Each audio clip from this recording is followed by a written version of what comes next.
Hello, hello, hello. Good morning, and good morning. Welcome in. It is your Paparazzi Independent Consultant 6442, me, Christy, with Cuter Than Most Accessories. And I'm here with the Tuesday Tea with me. And we're going to talk all things, not all things, but we're going to talk leadership style and what this is going to mean for you if you are in a direct sales, multi-level marketing business and you have a team, whether that is what you signed up for or not. It just happened as you were growing your business. So I'm going to get my share on while you get your share on of this Tuesday tea where we're talking about leadership styles.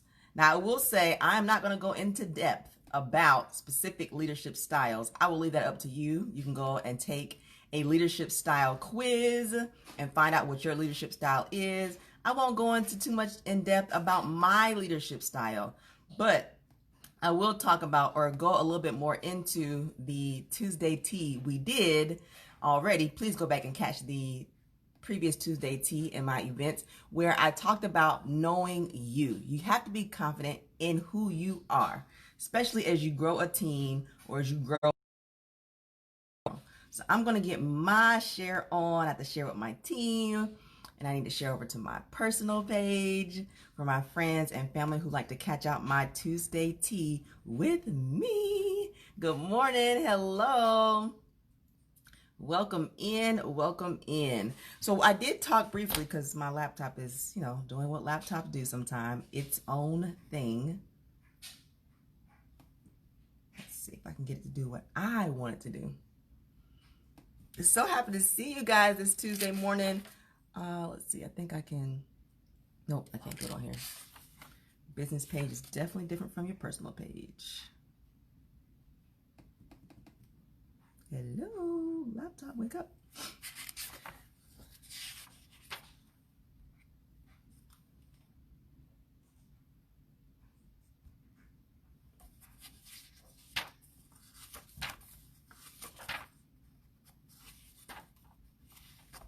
All right, we are making moves on my laptop to get this shared. Hey, good morning. Good morning, bosses.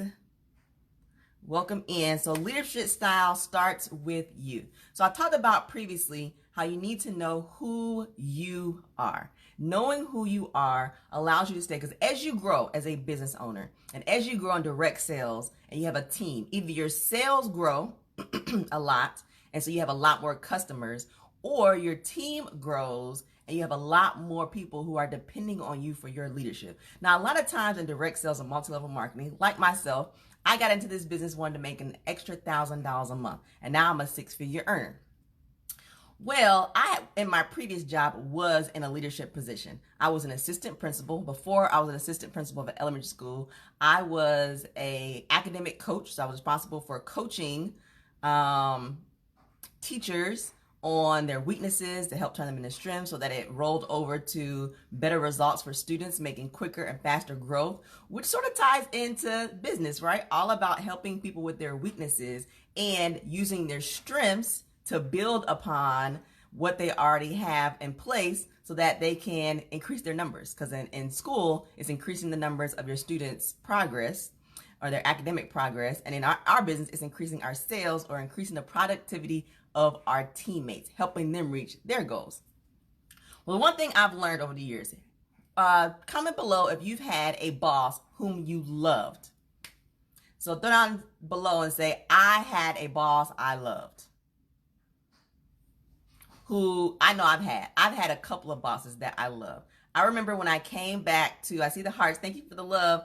I know that I came back, while I wait to see if anybody else in here had any bosses that they love. I left the school system when I had my daughter. I just feel like I was doing my baby a disservice by going back to work and leaving her, because I had her in February. I went to work for a little, well, I had my 6 weeks, went to work for a little bit. Then I was home with her for an entire summer as a baby. And I was like, oh, I gotta go back to work. So I worked from home for, thank you, Luanda. Okay, people have bosses that they love. I went back to work, but I was very specific about where I went back to work at. So my first job was at a daycare center, so I could be in the same school with her, because I was teaching pre-K kids as a certified teacher, and then she was in the other room as a baby. I left there and went back to a public school system because there was more money involved in a public school system. And I was very specific. I wanted a specific grade level, second grade. I wasn't taking anything else. So I applied only for second grade positions. I wanted to work under a certain kind of boss. So I looked at, when I went into interviews, it wasn't just them interviewing me. It was me interviewing them. Like, what is your goal for your career? Principals, from my experience in elementary schools, who have goals of doing something outside of the schoolhouse. Like, they want to go to the they want to be superintendents, or they want to go work in the county office. Then they make certain moves in their school for their staff to put them up in a position where they can be seen. So they want their school to make progress, maybe quicker or faster. They want their numbers to go quicker and faster. They want great things to be happening in their school so that the eye of the school system can be on them and their progress so that they can move forward. If you have a principal who does not want to move up, like their whole goal is to have the best school ever, they're more invested in just the progress of their school, not necessarily the limelight being on them. I really didn't care which one was the other. I just need to know what it was and how they presented themselves. Like, was it just a one-on-one meeting? Did they have a panel so they trusted other people in their schoolhouse to help make a decision about who they were hiring? What did the process look like for them? So I saw people post below that they have bosses that they love.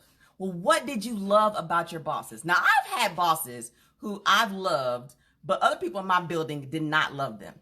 And the reason I loved them wasn't because they were the best boss, but they were consistent in whatever they were. They were consistent. If you had a boss who was just the attitude was the worst, but you knew that consistently the attitude was going to be the worst, so you knew what you were getting. You know what I personally don't like? I don't like a boss who 1 week they're this way, the next week they're this way, and the next week they're this way. This month they might be this way. This month they might be that way. Those kind of bosses don't work for me. Even if your qualities aren't qualities I like, I want to consistently know what those qualities are. That is the same for you and people who are following you. All right. I would imagine that if you loved your boss, and you can agree with me, if that was the case, did you love your boss because they were consistently, like, you might love them because they were great. Like, they were just fair across the board, amazing people, right? But they were consistently that great across the board, amazing person. I guarantee you they were confident in who they were as an individual, even if outside of work they weren't. In their role as a leader, they were confident in their role and their responsibility. They were confident in their role and responsibility for others and what they were having others doing. That's why they were able to come to work and be consistent across the board. So that is what I'm saying to you about your leadership style and how success starts with you. So in my position as a leader, I have led leaders. So as an assistant principal, I was responsible for grade level chairs. So they were responsible for leading their grade level. Or I was responsible for teams. So they had a team for like math. So it might have been across different grade levels, but it was math leaders for each grade level, or a reading leader for each grade level. So they were subject leaders, and I was responsible for them. Parents who came in and volunteered for something, I might be responsible for them. So I have led leaders, right? Excuse me. Trying to take a little sip. You and your role will be responsible for leading leaders. You have to know who you are as a person. People will try to change who you are for their benefit. I've had plenty of leaders who come to me so frustrated with the process of being a leader. And it's partly because they don't know who they are as a leader. What is your style? And then live within that. So when people approach you and want you to change, you can confidently say, sister, this is how I operate. Because what happens is, if you change for this person, then the other people who were accustomed to your consistency are now like, who am I dealing with? And now, because one person, whatever their issues are or not issues are, whatever they aren't doing in business right now that they want to push off on you, this happens in real life all the time. I was having a discussion with one of my teams, and she had a business partner who was coming back, third time coming to the business. So they had dropped their business one time, came back. Dropped their business the second time, came back. third time dropping their business and came back. And I said, my advice to her, this person, they have all the knowledge. These last 2 times they came back, they already have the information they need to be successful. It is up to them to be successful. Don't weigh yourself down with trying to help this person when in reality, the help they need is within themselves. You can only give people so much. But that also goes with my leadership style. I'm definitely confident in what kind of leader I am. I like coaching. I like coaching the willing. I am not here to babysit. That is not my leadership style. So there are different leadership styles. There are the democratic leadership, autocratic, the laissez-faire. That just sounds, to me, laissez-faire just sounds lazy, but that's just not my leadership style. The laissez-faire, the strategic leadership, transformational leadership. And like there are certain people who are great at transformation, which is why like in a school system, that's my background. This is the person who they will have move from school to school. Like you can transform something. You can take something from here to here. Like that's your thing. So you come in, you fix it, and they take you and they move you somewhere else to fix something. And they take you and they move you somewhere else to fix something. There's a coach style leadership and there's a bureaucratic leadership. So you need to go. I'm not here to tell you what these styles are. You need to go research for yourself what they are. Know your strengths. I've talked about this in another Tuesday tea. Know your strengths as a leader. I know mine. I am pretty even keel, okay? Not much really moves me. Your feelings definitely don't move me in business, which can bother some people who operate in feelings. I personally don't believe in business. You operate in feelings because this is my leadership style. I'm not putting this on anybody else. This is my leadership style. I operate in numbers, black and white, what I see and what I don't see. Okay? So I know that's my strength. I know there are some people on my team, any team I've been a part of leading. I led when I was in the Middle East as an educator. I led even when I was my second year as a teacher. It was my first full year. I started in the middle of the school year. So my first full year, they made me grade chair. So I was leading people who had been in the education system for 15 and 20 years, and I was their grade chair. I was the person who had to take information from my principal and our leadership meetings and bring it back to these people who had been in the business for 15 years. And I had to be the middle person. This is middle management for sure. Middle person, and help them understand their personalities, knowing their personalities and how best to share this information with them, because everybody in education is not created equally, right? They're all different personalities. They have all different things. You come to as a leader, you have to learn how to talk to different people. It's like children. It's just like kids. You don't treat all your kids the same. And it's not favoritism. They have different personalities. So if you tell one child one thing and say it the exact same way to the other child, you're going to get different results because they're different people. Because you know that, you're going to frame it in a different way. The result you want is the same. Like the result I want from my teammates, my business partner, is the same. I want them to win, right? But in order for them to win, they're different people. So I may do different things. Now, somebody may feel some kind of way because they're like, well, she's doing this to them, but she didn't do that to me. You are different people. So I will not do the same exact thing, because if I gave you what I gave her, your feelings might be hurt because she can receive it this way and you can't. If I gave it to you in the same time period I gave it to her, she would be overwhelmed, and this person wouldn't. She would take it and run with it. So it's not going to look the exact same way. But I am consistent about who I am and how I do it. And so when you come to me, I will deliver it the exact same way. But know your strengths. I know my strength is not dealing with feelings. So I know I can be straightforward, to the point, ABC, 1, 2, 3. When you are a leader and you know your leadership style and you start with you know who you are, you know what your strengths and your weaknesses are. You take your strengths and you surround yourself with people who can help you with. I will have a message created. Like somebody will be in my DM with a message for me, and my first thought to respond is like, and I'm like, they're not going to receive that well. So I'll go to the people who are in my circle who know how to take what I've said and frame it in a way where it's going to be received better. Do I need to change who I am?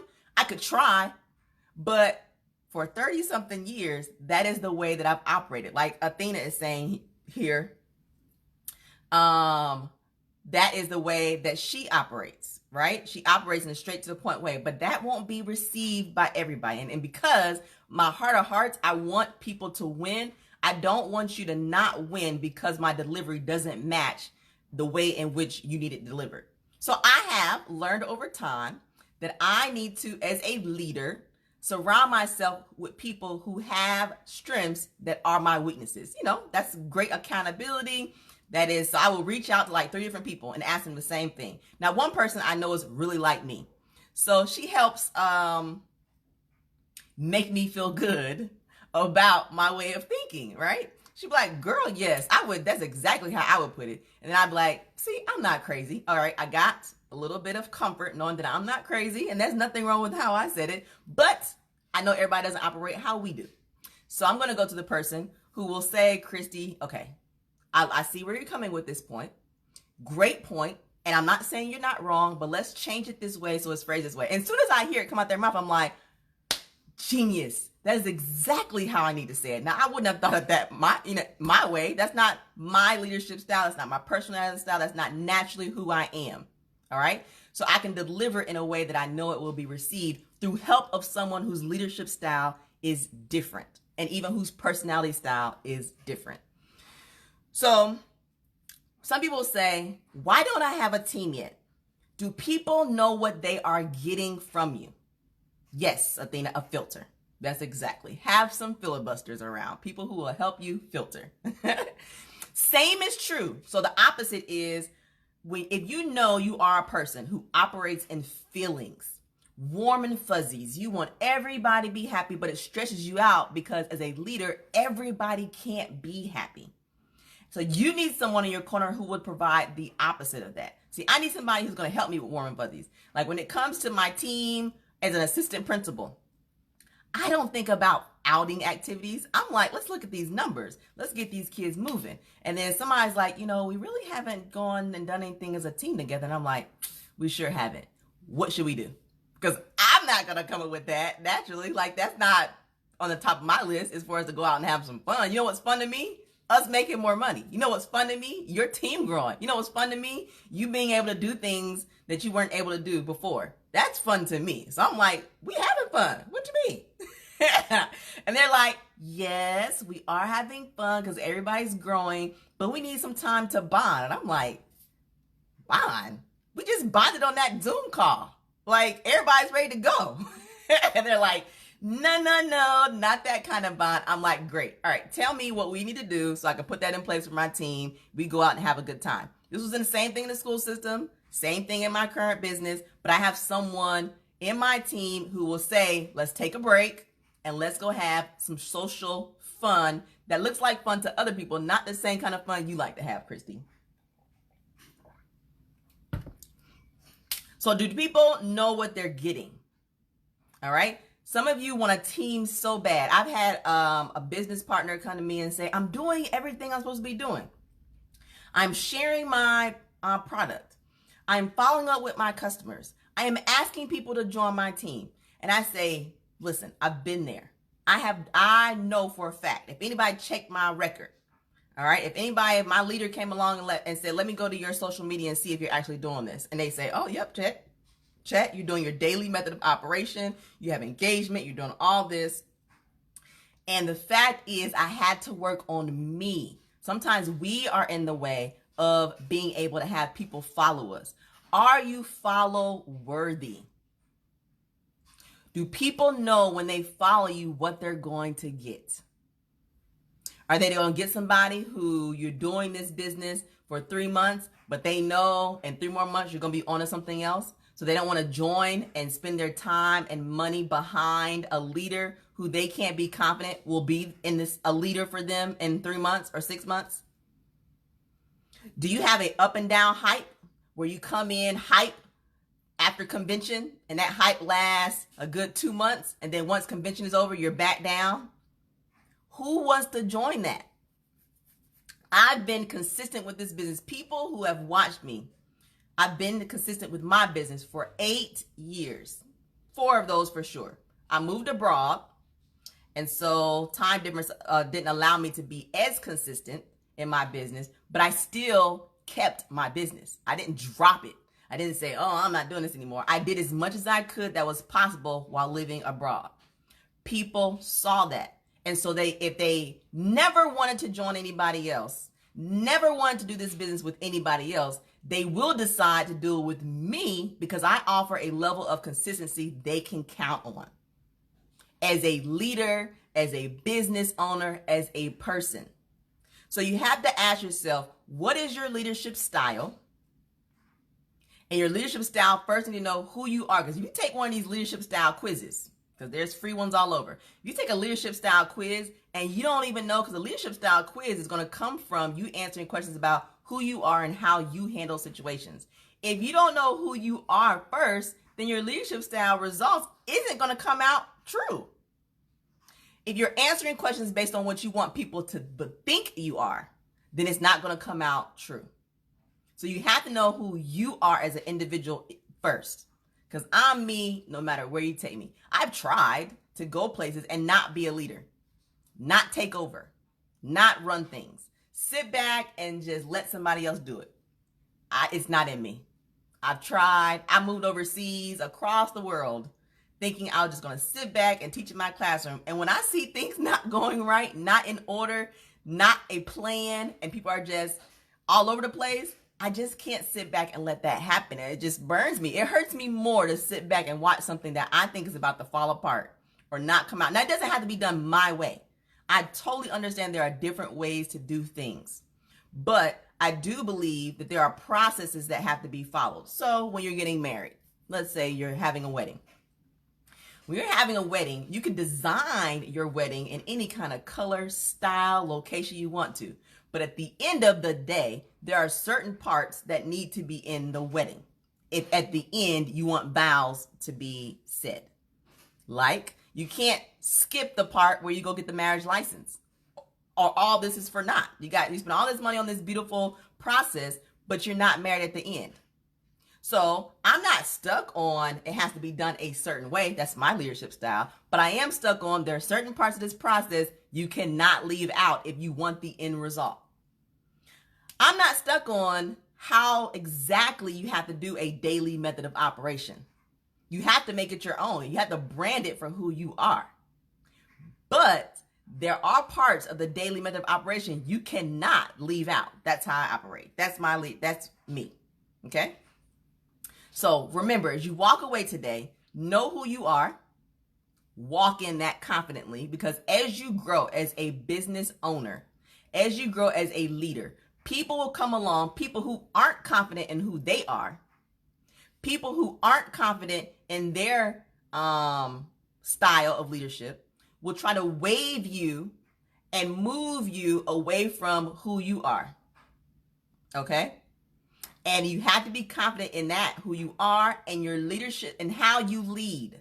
Because really the most important thing people want from you as a leader is consistency. Whatever it is, just be consistently that so they know what they're getting. And they will learn what your strengths and weaknesses are. And they will know what things they probably can't come to you about because that's not your strength. And they know what other things that they probably can. Because it doesn't hurt my feelings when I find out that somebody from my team goes ask somebody else for assistance. Because I know for sure it was probably best based on my leadership style and what they need for themselves and their business at the time. It was best for them to go to someone else because I wouldn't have been the best source for them because I knew who they are. But you know what? Are you that person? I can't believe he or she went over there and asked them for help. You may not have been the best person to ask. Yes. Have you been a success in that? Absolutely. You probably have knocked the roof off on that specific area. But the way that you would have delivered it would not have helped them. So they found somebody who could deliver it better to them. There are some people who will go over to somebody else because they know somebody else is going to, it's okay, you can do it one day. And they will listen to all your whining for days. I'm not that leader. Don't come over here with all these can'ts and won'ts And it ain't, I tried cause you know what I'm gonna do? I'm gonna say, you think you tried, but when I look on your social media, there's nothing there. That's not trying, honey. I'm just gonna keep it real. But there are people over there who will listen to your, I did a live one time and shared jewelry, and that's not me. So if you need coddling, I'm not gonna be mad if you go over and get it from somebody else, because I know I can't provide that for you. That's not how I operate. See how much easier that is if you know who you are? Then your feelings aren't hurt when people go somewhere else and get things that they feel they need for themselves and their business, because you understand who you are and you know they can't get that from you.